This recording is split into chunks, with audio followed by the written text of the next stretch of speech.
The Clerk. Private members' business, notice number 3, motion in relation to canned hunting.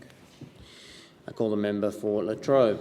Thank you, Mr Deputy Speaker. I move the motion relating to canned hunting in the terms in which it appears on the notice paper. The member for Latrobe.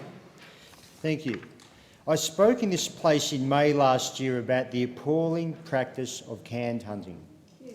And today I rise with the knowledge that my words back then are resonating increasingly in our community, members of Parliament and many people around the world. People see this practice, as I do, as cruel and barbaric.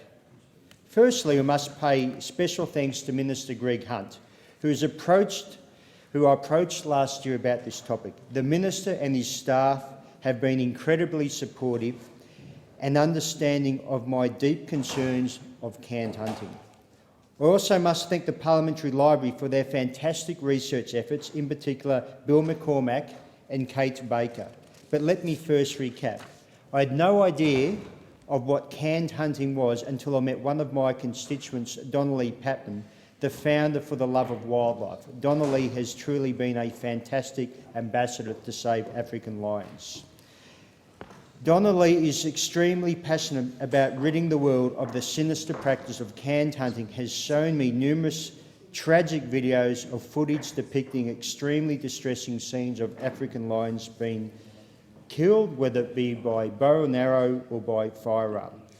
I still recall the first video I saw, which depicted a lion lazing back under a shady tree when we noticed that not far away was a hunter, a so-called hunter, who then pumped several bullets with a high-powered weapon into the lion.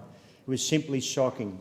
But more sadly was the lion didn't even try to escape. It was obviously used to human contact and had no fear of the hunter. Canned hunting can be best described as hunts where native or exotic animals have no fear of humans, are confined by fencing to guarantee the hunter a quick, cost-effective and efficient kill. The video I witnessed showed part of an industry that is flourishing under what I believe to be false pretense. Volunteers are conned in the name of conservation. They pay up to $800 a week for the privilege of hand-rearing orphan lions cubs back into the wild. Many of these so-called conservation reserves are actually breeding grounds for canned hunting of lions, where cubs are taken off their mothers at a few days of age and rented out to reserve who falsely claim they are orphaned. Allowing a lion to be killed in a canned hunt can fetch between $8,000 to $25,000. Shocked as I was with the canned hunting of African lions, further research revealed that this practice is ongoing with endangered species on our planet. The Convention of International Trade in Endangered Species of Wild Fauna and Flora laid down the guidelines of importation of all animals, including trophy kills. The Australian Department of Environment uses the information as a guide, having been a party of the Convention since 1976. I've researched the topic of canned hunting and where Australia sits with this unbelievable cruel practice. I had the great pleasure of meeting Ian Mickler, internationally respected conservationist with more than 15 years investigating canned hunting, when he visited Australia, met with myself, the Minister and also members from both sides of Parliament. With canned hunting, the big issue of importation into Australia is we simply cannot tell whether an animal has come in this country as part of a canned hunt or not. I firmly believe we should change the Australian Environment Protection and Biodiversity Act 1919 to not only stop imports of canned hunts from African lions, but all species, I say all species obtained through canned hunting listed under the Convention's Appendix 1, 2 and 3 from being imported unless specifically approved by the Minister of Environment, and this would only be for non-commercial conservation, breeding, research and education purposes.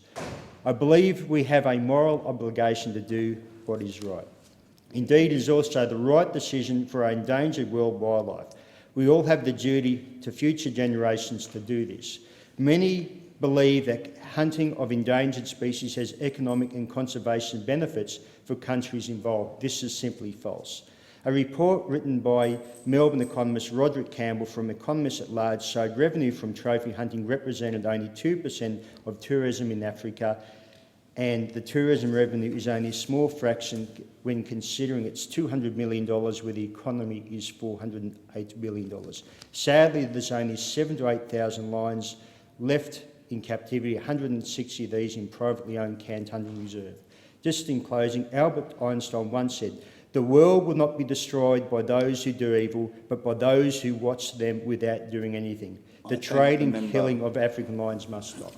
I thank the member for Latrobe.